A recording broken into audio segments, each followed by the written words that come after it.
একটি বিষয় বাস্তবায়ন করবে।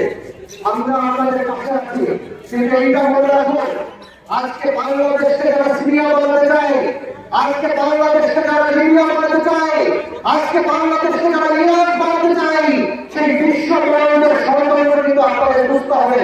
আপনারা মেধাবী, আপনারা বিশ্ববিদ্যালয়ের ছাত্র, আগামী দিনে রাষ্ট্র আপনারা পরিচালনা করবেন।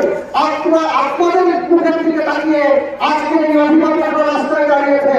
আমরা পরিষ্কার ভাষায় বলতে চাই, সরকারের যতটুকু দায় আছে প্রত্যেকটি দায় স্বীকার করতে হবে।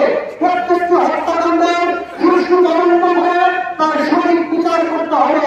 সেই সাথে এই বাংলাদেশে যারা বিজেপির মতো রাষ্ট্রের গুরুত্বপূর্ণ স্থাপনে যারা আগুন দিল, বিজেপিকে যারা জ্বালিয়ে দিল, যারা সন্ত্রাসী কর্মকাণ্ড করে চুরি করলো, সাধারণ মানুষের দুর্ভোগ সৃষ্টি করলো, তাদেরকে বিচারের মুখোমুখি করতে হবে।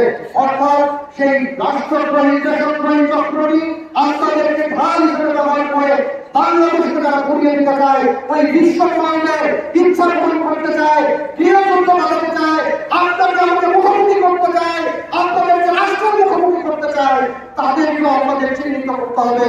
তাই ছাত্রদের কাছে দৃঢ়ভাবে আহ্বান জানাই, দয়া করে আপনারা ভাবুন, আরো ভাবুন, এখনো সময় আছে, আমাদের বাংলাদেশকে আমরাই রক্ষা করবো।